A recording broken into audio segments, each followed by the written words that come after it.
So without further ado, please help welcome the dynamic duo. Thank you. Well, that's quite an introduction, huh, Michael? We'll take it. That sounds great. Thank you. So, good morning. How's everybody doing this morning? Wonderful. Well, thank you for being here. Why don't we just start right off with just a quick meditation. There you go. Quick medication, yeah. Quick meditation, kind of like a medication. Let's just close your eyes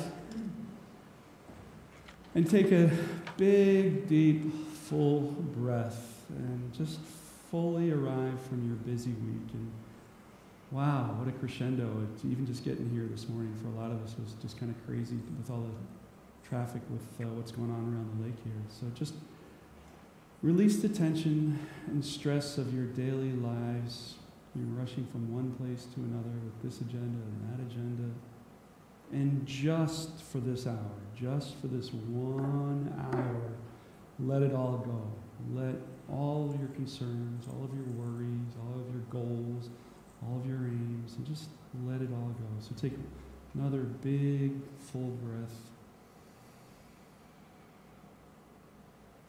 And let this just be the 1 hour when you relax, you receive, and you let go of anything that you need to do or anything that you need to be. And let this be the 1 hour where you absolutely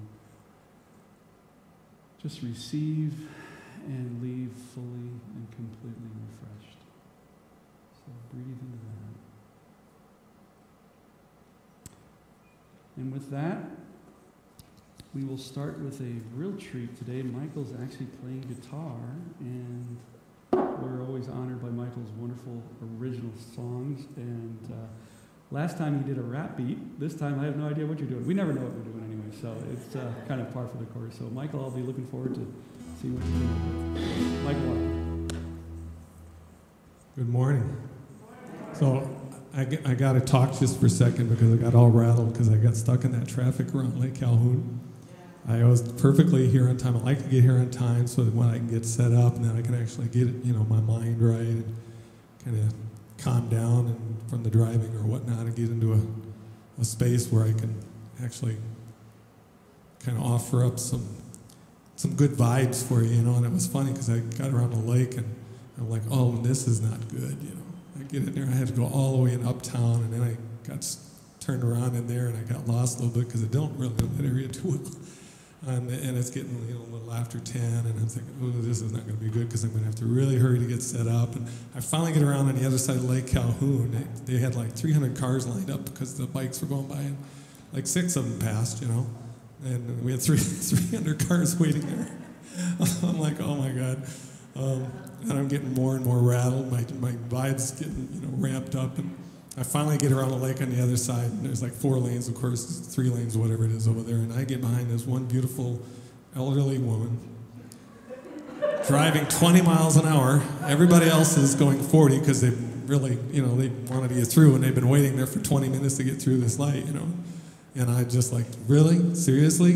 And I started getting in this really upset space about thinking I'm going to be late and, I'm not going to have time to really give you my best if I don't really get time to prepare.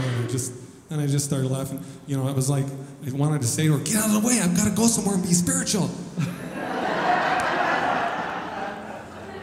And I started laughing.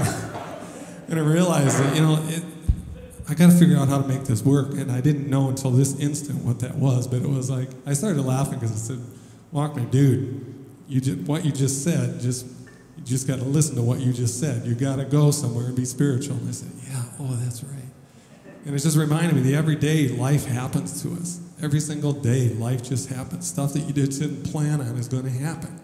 And sometimes we get out of our space and we forget that we are spiritual beings walking on this path. And I had to remind myself. And then I started laughing and thanked her for the lesson. And I got here and got set up, albeit a little bit rankled, but well, nobody's more grateful that you're here, Michael, than me, because you'd be playing this guitar right now, and you really don't want to hear me sing. So it's just a good lesson. It was, it was just one of those things like it's an aha. It's like, well, yeah, that's a good thing to just remind ourselves that every day we set the intention, every moment by moment. Sometimes we really have to step back and set the intention of who do we want to be and how do we want to be. As the angels have come to me, and those of you who don't know, we'll probably chat a little bit more about that about 2 years ago. And their big intro was, the message you need to pass around is that people really need to be conscious about intentionally choosing who they want to be and how they want to be. And that particular trip around Lake Calhoun, I forgot that for a moment. And that kind old lady with the blue hair reminded me of that. So. The other thing is, a month ago I bought this guitar. I don't play guitar. I shouldn't say I don't play. I hadn't played guitar until then. And I really had the goal of trying to come up with something for you by this time. So I've been playing about 4 weeks. So this is a song that I wrote that's on the guitar. You probably could tell that I don't handle this thing like I've been doing it for years, because I don't. I've been doing it for about 5 weeks. So this is kind of a basic song, but it's got a sweet intention, and I hope you receive it from that. It's called Here Now.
With the waters of infinity, let's raise a glass of all that is and join in this community.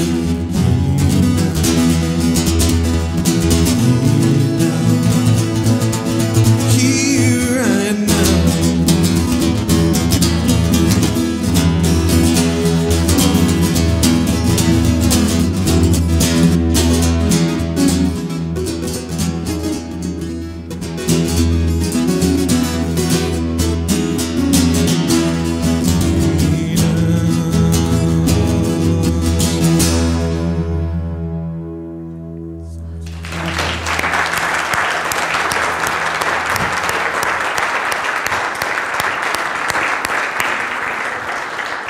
So self-taught in 5 weeks on the guitar.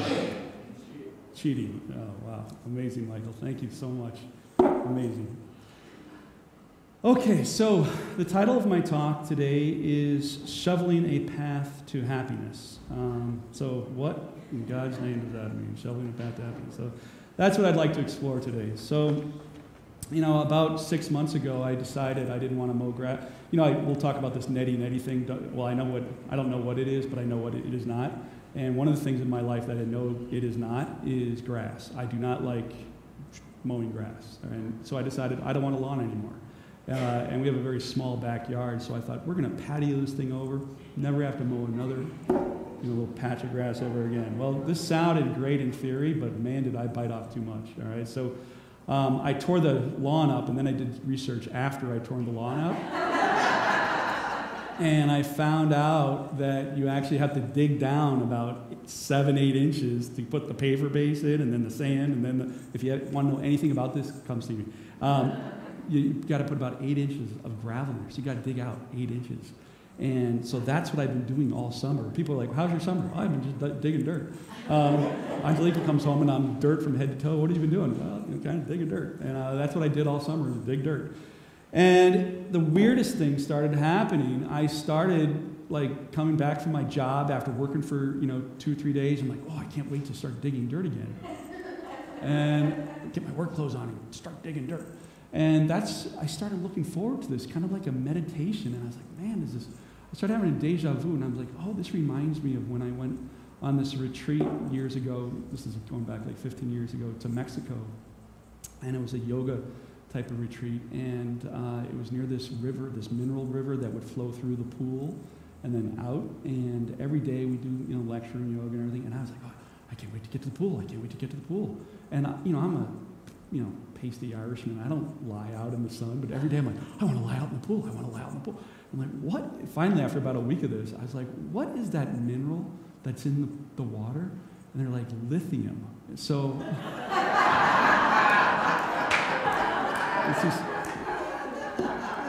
this is what people with schizophrenia, makes them happy. And I just be like floating for hours. I'm like, I'm just so happy. And I found myself with the shoveling like that this summer, like, oh, I just can't wait to start shoveling again. And it's like, what was it about the shoveling that, I found some contentment and happiness in doing that? So that's what I'd like to tackle today, is what is happiness and how do we find happiness? What's the proper effective approach to finding happiness? And before I even get into that, you got to understand the odds are stacked against us. And we're not victims here, but the odds of us finding it are stacked against us. And you're almost going to have to be like one of these really clever people that goes to Las Vegas and they figure out that the house is stacked against you and they figure a way out. So we're each going to have to kind of forge our own path to find true happiness. So the first obstacle that we have against us is the constant bombardment that we receive from the world about what is happiness and how to find it. We get bombarded. You don't realize this, but it's up to like 10,000 times a day with advertisement and messages and buy this, do this, go to this, do this, all these messages, and they do get through if you're not aware of them. So one of the biggest obstacles is our world, and if you take a look at it, all these messages, they're always trying to sell you something. They're always trying to tie it. And I did a little research, just briefly, like for 5 minutes. And what's the biggest self-help video group? And it's this Guthy Ranker. They used to do the Anthony Robbins. Anthony Robbins is fine, but you got to be a little suspect when the company. They're the biggest company in the self-help industry, and they also sell beauty aids, beauty products, software support, and happiness. All right, and happiness is thrown in there. All right, or self-fulfillment, and so you got to take a look at it. I mean, they're kind of trying to sell us here something. So happiness is a journey, not a destination. Pithy little lines like that, they're great, but it doesn't really help me find happiness. So just understand the one big obstacle is the messages we're receiving from the world. The second is a little closer to home. It's called your own mind. Your own mind. And I told you, a while back, I was at a retreat where in North Carolina, and the guy's like, "Your mind is not your friend. Y'all mind is not your friend." And isn't your mind that just said, "Go do that thing"? And isn't your mind that said, "Why'd you just go do that thing?" And, you have to be aware of your own mind. And your mind, my mind anyway, tells me I'll be happy someday, one day, when I get that new job, that new car, make a lot of money, climb that tallest mountain, write that book, cross that ocean, obtain enlightenment. And that's the big lie that our mind, it keeps happiness down the road somewhere rather than right here. So just be aware of those two obstacles. So happiness and contentment will never be found where you can't find it. If you're looking in all the wrong places. There's a story And many of us just looked all our lives in the wrong places. There's a story of a guy who lost his keys. And he's out there for hours in front of his house under the street lamp looking for his keys. It's midnight, and his friend comes out and says, "What are you doing?" He's like, "Oh, I'm looking for my keys." So he gets down on his hands and knees, the two of them for an hour looking. And finally the friend says, "All right, this is ridiculous. Let's get logical here. When was the last time you saw your keys?" "Well, I saw them about 100 yards down the road." "Well, why are we looking here?" And he's like, "Well, the light's better here." So kind of like looking for happiness in all the wrong places. So to me, happiness is the yield from a garden. The metaphor I'll use today is a garden, since I've been digging dirt next to the garden all summer. And the happiness is the tomatoes. Happiness is the peppers, the berries, the things that burst forth. And there's something, these things, we actually have no control over. What we have control over is the condition that creates this popping up, all right? And it's actually fourfold. It's nutrient-rich soil, seeds, water, and sunlight. If we do all our work here, this pops up over here, all right? So this is our work over here, and it's, for me, as I kind of meditated on this, I said, all right, so what are the four things that really go into happiness? The nutrient-rich soil, I think, number one, would be lowering our expectations of life. I'll say that, demotivational speaker, Mike Foley. Lower your expectations of life. Stop having a temper tantrum at life. Stop demanding so much of life. It sounds anti-American, doesn't it, somehow? Happiness, I found this is really good.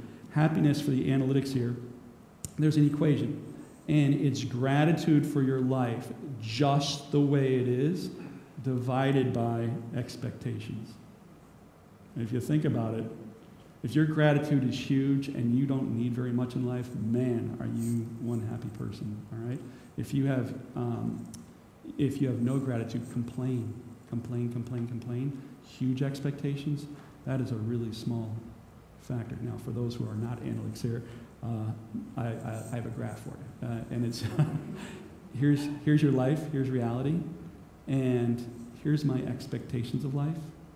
The delta is called unhappiness. The delta is unhappiness. Here's my life just the way it is. Here's my expectations. Every day is Christmas. Every day is, oh my God, I get to live another day. Oh my gosh, this coffee is the best coffee I've ever had. All right? Oh my God, and every day is Christmas. All right? So Byron Katie, who I really admire, she says, loving what is, not loving what is sheer insanity. All right? So Krishnamurti, who I really like, he's an author, he said that, you can see this magnified in older people. So in older people, 70s, 80s, their mind starts either spinning in on itself or it starts spinning out on itself. And you can tell this by when you're talking to them. A mind that spins in on itself is, my grandchildren never call, the weather's terrible, it's just one ailment, complaint after another, and that's a mind spinning in on itself. Whereas if you haven't noticed some other old people that you may know, when you sit down with them, it's like, did you see the leaves falling from the trees today? And I just can't wait for my grandchildren to visit. They're coming 3 months from now, and they're just, these people have no expectations. They're just an absolute delight to be around. And that's the mind spinning out into gratitude. So with no expectations. So George Bernard Shaw said, this is the true joy in life, the being used for a purpose recognized by yourself as a mighty one, the being thoroughly worn out before you are thrown on the scrap heap, the being a force of nature instead of a feverish, selfish little clod of ailments and grievances, complaining that the world will not devote itself to making you happy. George doesn't mince any words there, does he? So I think he's saying the same thing. Now, this doesn't mean that we don't strive for the things. I really took a deep look at this. This doesn't mean that you don't want things. It's having a proper perspective in getting things and attaining things. So it's getting things. You can have a mansion, that's fine, but it's about non-attachment. It's about having the mansion. If the mansion goes, okay, that's fine. I guess I won't have a mansion. I guess I'll have a small apartment. Oh, I won the lottery. I guess I'll get a mansion again. And it's having the proper perspective with these things and not making these things out here contingent upon your happiness. That is a loser's poker, so to speak, all right? So not making it contingent on certain conditions, and then you're happy all the time, and stuff comes, fantastic. Stuff goes, all right, no problem. So it's having that right attitude. Once we lower our expectations, one of my favorite movies is Benjamin Button. Anybody see that movie? Okay, and he said, you can be mad as a mad dog at the way things turn out. You can swear, curse the fates, but when it comes to the end, you have to let go. And I think what he's saying there is you have to let go of expectations, letting go of all of our demands of life. Now, I know some people that feel entitled by certain things in life, and entitlement is actually just expectations with a temper tantrum followed. It's a temper tantrum of life. Will not give me what I want. So, I try to have very little expectations in my life. I've slipped like everybody, but I try to have very little expectations. And about a month ago, Angelique and I got up one morning. It was like we couldn't sleep. It was 5 in the morning. We just got the two, goofy dogs and put them in the car, and we started driving with no expectations. And so we kept driving, and we got wonderful coffee and breakfast, and kept driving. We made it all the way up to Lake Superior to Cornucopia. Anybody ever been to Cornucopia? So it just happens that we stumbled upon Corny Day. And so there was a parade, and they had the little cornucopia shells, marching and playing the music, and a Statue of Liberty girl up on the stilts, and the fire engine, and the dogs, and Corny Day. And we made it to Corny Day. And so the next thing I know, the bar's open. Of course, it's Wisconsin. It's noon, and so Angelique goes in and gets a Wisconsin Bloody Mary, and she comes out, and it's this big. It has a bratwurst, a stick of cheese, a pickle. It's this. It's lunch and a drink. And we ended up, and I got a drink, and we're just sitting there just howling with laughter. I mean, the whole thing was so goofy and so stupid. And then there was a little fair that we went through, afterward with the dogs. And so for me, now, if I did this next month, okay, honey, we're going to go to Cornucopia and have this expectation that there's Corny Day, it's going to be a rainy, cloudy, foggy, horrible day, all right? And that's the thing about expectations is you got to, once you get it, you got to let it go and just be open to the next thing. And it's a surprise. It's always a surprise. So that's, for me, just an example of living without expectations. Now, the second thing that I would say toward happiness is physical health. Physical health, to take excellent care of ourselves. Mahatma Gandhi says, it is health that is real wealth, not pieces of gold and silver. And I could not agree with that more. I mean, without our health, we got nothing. And so we really want to value this tremendously. And I learned this pretty late in life. I mean, I didn't really understand this at all through my 20s and early 30s. I played football and rugby, and I'm still paying the price for that. Recently was there a football player at Wisconsin. My daughter went to Wisconsin, and when she was there was a linebacker. He was All-American. This kid is awesome. He was but not that big. Chris Borland is his name. And this kid, really very smart kid, he ended up being an All-American, getting drafted by the pros, and played for San Francisco last year. And he was like Rookie of the Year, just all these awards, just amazing. And guess what he did? He had multi-million-dollar contracts. He retired. And it was like a bomb going off in the NFL, because here's a smart young kid, and they asked him why, and he said, because my health means more to me than fortune and fame. Who does that? Yeah. And so the last thing I heard about this kid is he's hitchhiking through Ireland reading Kafka, all right? So that is a Renaissance man, all right? So, but once again, someone who actually, and the bomb went off because it's like, who do you think you are to break the rules of the message that we have in our society? Fortune and fame is so much more important than our health. Of course it is.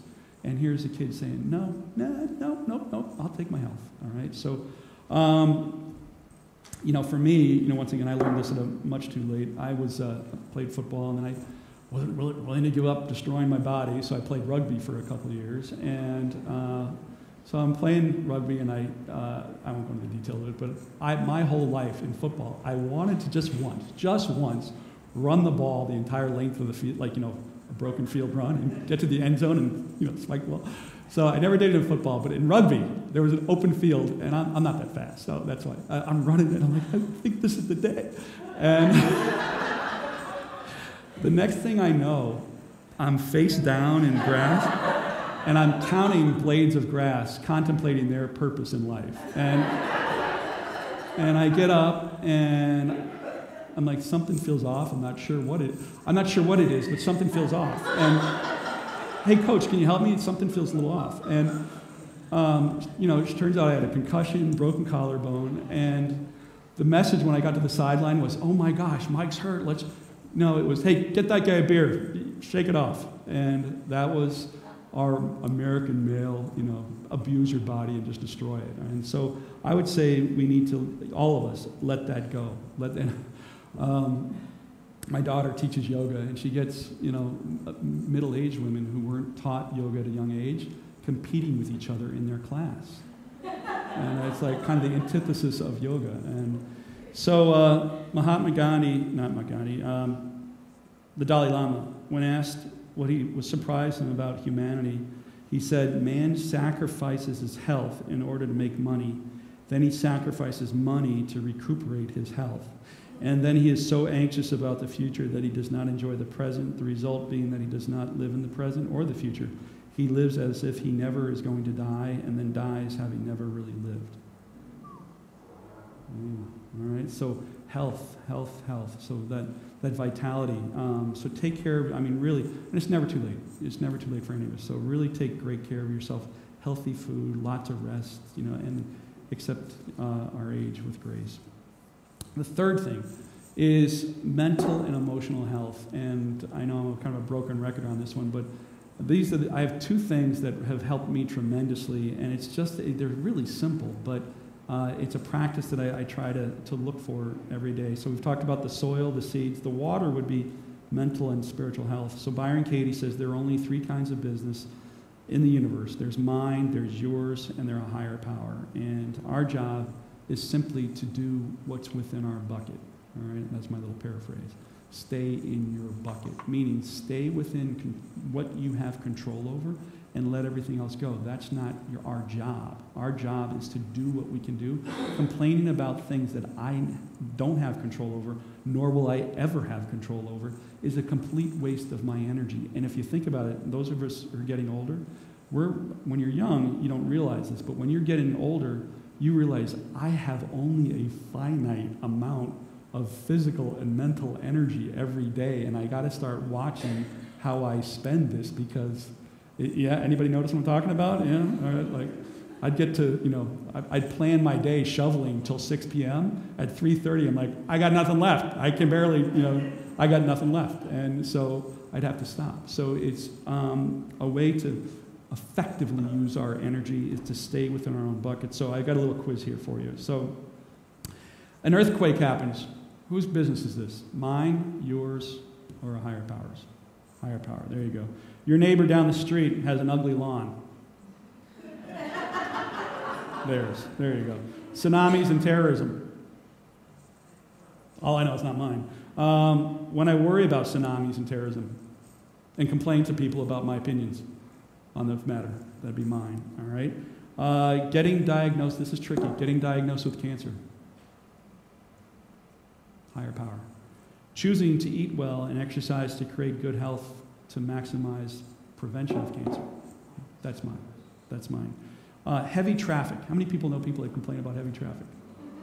So you got up today with the expectation there's no traffic. How long has there been traffic? 20 years. But today, you got up and said, by God, there's not going to be traffic. A client is rude and disrespectful. Whose business? Clients, theirs. You choose to state in a professional manner that you are unwilling to do business this way. Yours. So it doesn't mean you roll over in life.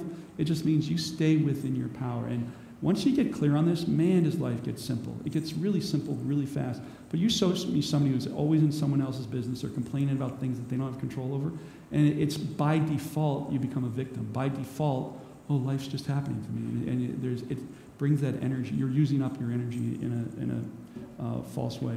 The second part of mental health and emotional is neti. I can't know what it is, but I can know what it is not. And to me, that's like the weeds in the garden. I can't know what's going to pop out of the ground. I forget what seeds I put here, but I can know this weed's got to go, all right? And I'm going to weed this thing out. So I don't know what it is, but I know what it is not. And so we have to ask ourselves, what are the things in our life that are clearly not it? Does that friendship truly support you? Does that job support you? Does that relationship support you? Does that hobby support you? Like for me, I get tested. If you're aware of this, you get tested on it daily, moment to moment. I mean, just last week I was at a client's. I hate going out to dinner with clients. I like, during the day, it's like that's when I talk. And then at night, you know, hey, the sales team's getting together for dinner. You want to join us? And I'm always like Debbie Downer. No, I got work to do. Because I'm done talking. And if I had to say yes, that would be me selling out, all right? So the question I have is, you'll know what to choose for is just a little litmus test. Does it bring you more energy or less energy? Will the interaction or whatever you're choosing to do, will it bring you more energy or less? And that tells you what you should and should not be doing. And there's a price to pay when we don't do what we really want to do, all right? So that, I would just mention that there. And then, you know, the last thing I would say is timelessness, and that's the sunshine. Timelessness meaning let life speak to you. And when you focus everything you have on an endeavor, and it can be anything, we go into this timeless, infinite place. And that is really you connecting with the infinite. And quite often it requires an activity for us to do that. So it can be anything. It can be gardening, sailing, hiking with your dogs, creating music. I've seen Michael go into timeless places. He writes these songs. Digging out a patio, dancing, choreography, writing a computer program, charitable activities. It can be anything. Anything that's going to take you into that timelessness. And it can be even shoveling dirt in your backyard. And I think that's what I was getting in touch with, was this timelessness of an activity like that meditation. So no one can tell you what it is. You kind of have to discover it for yourself. And you know, we get told, well, meditation might not be for you. It might be walking. It might be yoga. It might be, painting. So I think it's key that we tap into that infinite way of being. For me, and it's quite ordinary. It's not, the timelessness is not going to be something extraordinary in my experience. You think it's going to be that, but it's not. It's never been. A couple years ago, Angelique and I sailed across Lake Superior, and there were huge waves and all this. But that wasn't the thing we talk about to this day. What we talk about is when I was sitting out there by myself for hours, she was taking a nap, she came up from below, and there was a little bird sitting on my shoulder. And then he'd hop up on my head. And I just sat there quietly as he, Lake Superior is horrible, and at this, late September, and this bird had nowhere to go except on our boat, and he just wasn't afraid. So it's timeless moments like that we remember.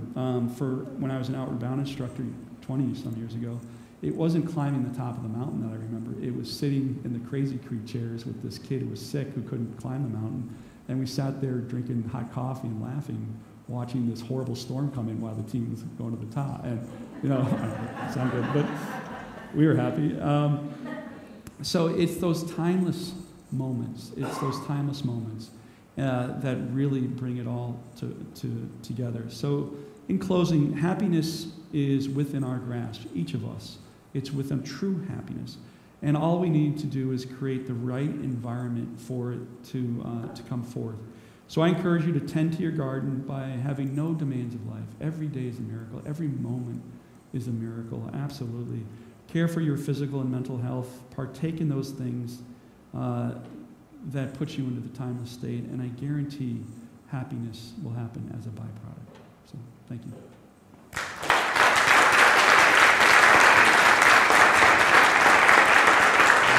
If you have anything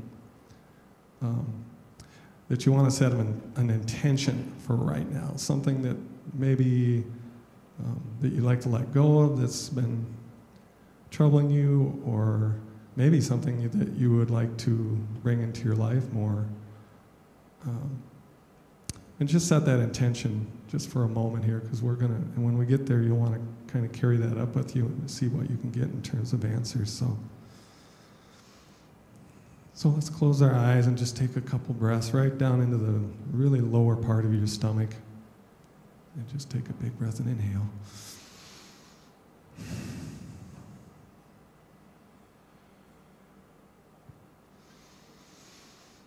Couple breaths all the way down, and as you breathe in, just if you got any anxiousness or anything that you want to let go of, just release it on the exhale. Breathe in deep.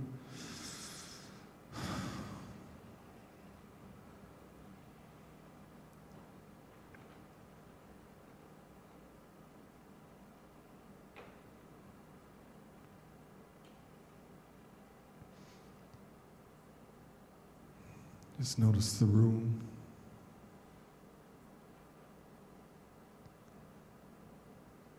See how it feels. A couple more big breaths.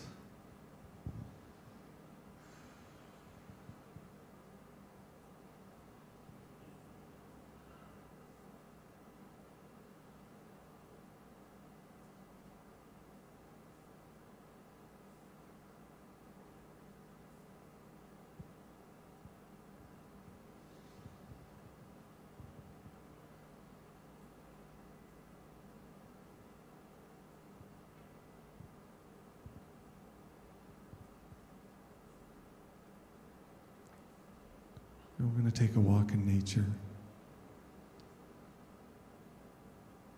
Before we set out, let's take stock and inventory of what's going on here right now. Just with your eyes closed, just see if you can reach out with your senses and your consciousness and feel the top of the building here, the dome, the walls all on the side of you. Just take a moment to let yourself get really big. Just let your energy spill out. Don't worry about trying to contain it or hold it within your personal space. Just take a breath and might even say on the exhale. Sometimes that helps. And a couple more.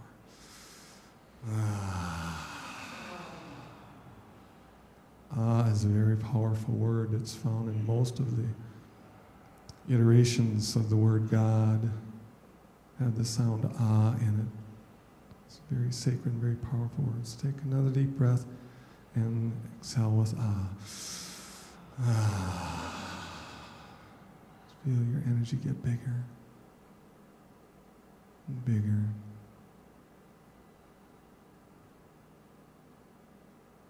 Almost there. One more with a big ah.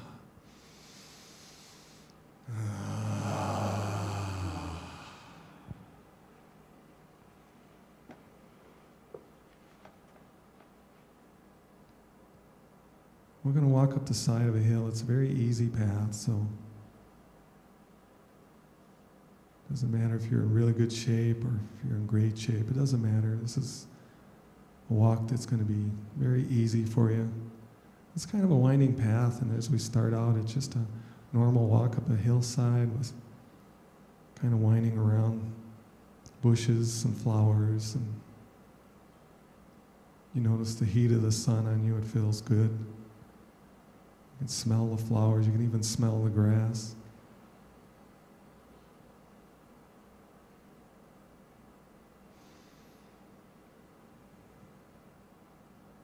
And if you ever feel like your mind is getting busy again, just take a breath and just exhale. And if you feel like saying ah, say ah.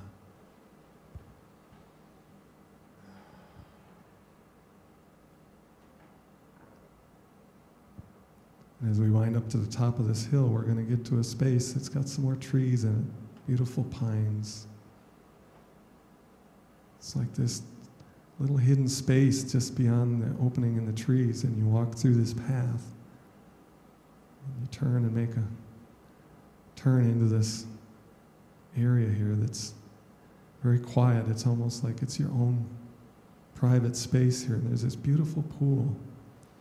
It's surrounded with whatever you want it to be surrounded with. beautiful stones, flowers. Some of you may want evergreens.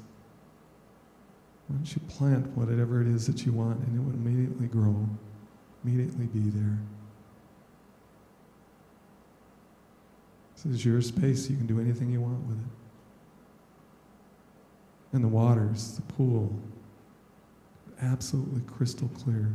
The most beautiful water that you've ever seen.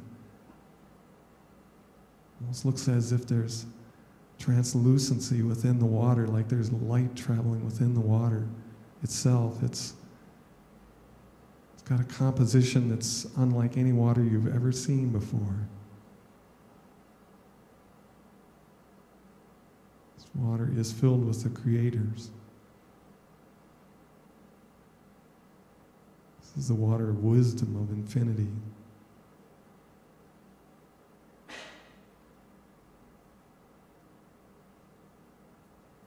I'm going to invite you to step in the water, and you can choose whether you want to have your clothing on or however you want to go in. It's up to you. It doesn't matter, because this is your pool, it's your space, it's completely private. It's a place where you feel safe, at ease. You might even see some butterflies.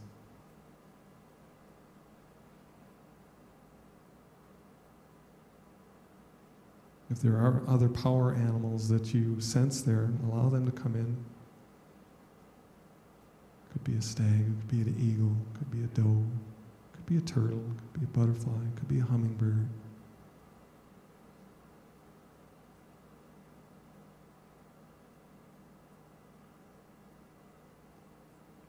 They're all here to join you.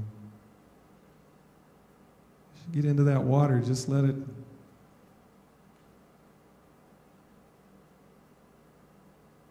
soothe you, calm you. You can even grab a handful of water, just gently pour it over the top of your head, wash your face with it. Just feel the light, the life in it, the answers. And that thing that you may have started off with, this intention that you came off with, take a moment to just ask this space, ask this water. Give you an insight, give you an answer. And be willing to trust what you receive. Water is warm, comfortable. It's a perfect temperature. You can spin your finger around in the water and see trails of light. You might even just want to play in the water. It's just so much fun. It's just perfect temperature. It feels so good on your body. Like this water was created specifically for you. And the answers are here anytime that you come back to this space.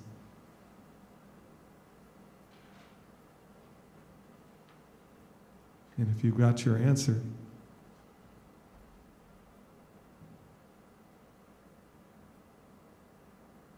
just know that you can go back here anytime. For now, we're going to come back.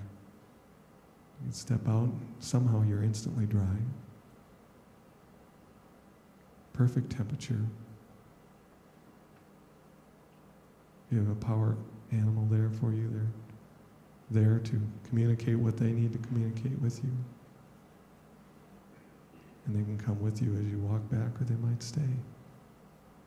Just come back down the hill, all the way down the hill. And you can just stay in this space and enjoy what it was that you experienced there, and know that you can always go back. And if you feel like opening your eyes, do so. If you don't, just relax, keep breathing softly.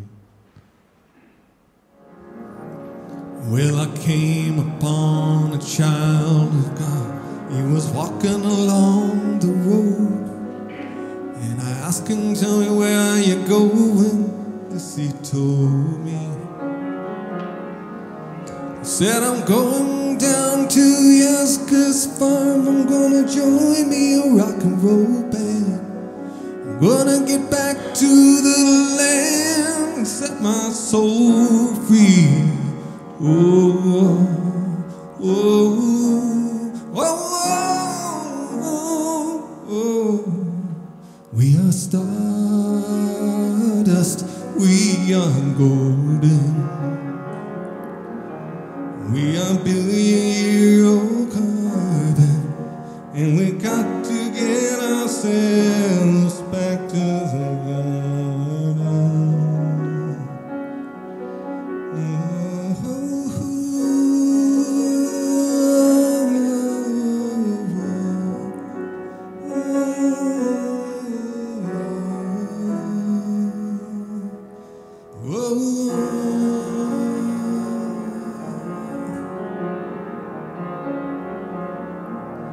Well, and can I roam beside you? I have come to lose a small heart, and I feel myself a cog in something turning. And maybe it's a time of year, yes, and maybe it's a time of man. And I don't know who I am, but life is for learning. Oh, oh, oh, oh, no. We are stardust, we are golden. We are billion-year-old carbon, and we got to find ourselves back to the garden.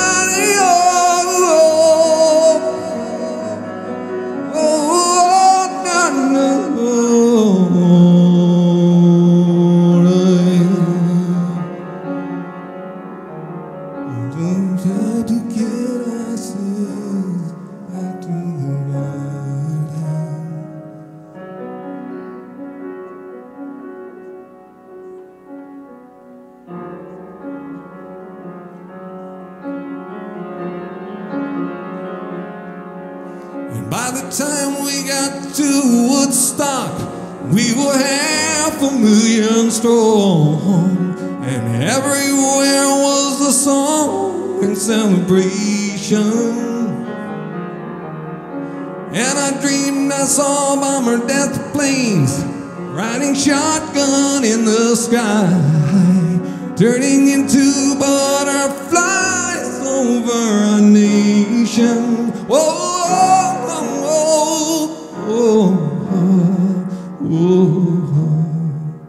We are stardust and we are golden. We are billion-year-old carbon, and we've got to find our way back to the garden.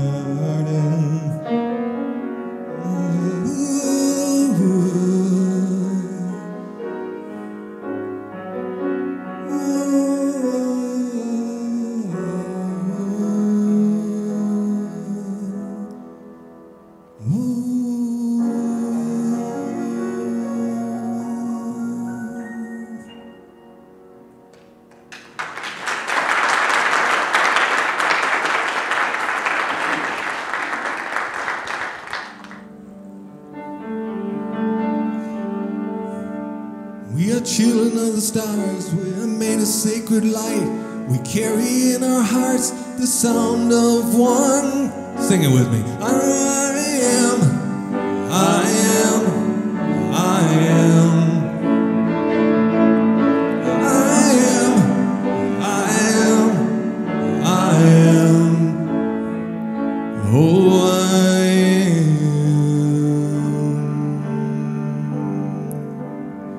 Lord, I am.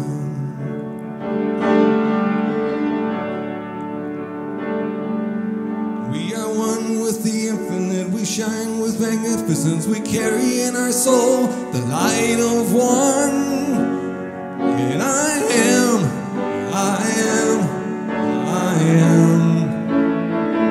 Lord, I am, Lord, I am.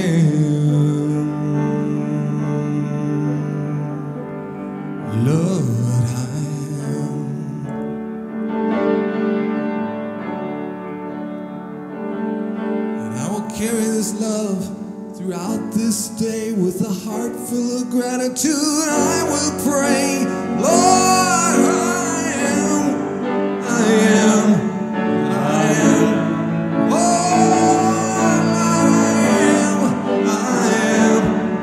I am. We sing it out loud, I am,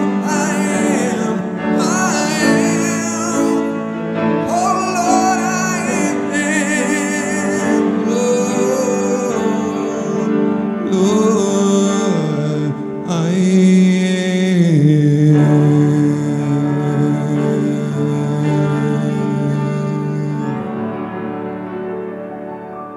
So as you go about your day today, take note of how truly amazing your life is. And remember what Gandhi said, joy is what happens to us when we allow ourselves to recognize just how truly good things really are.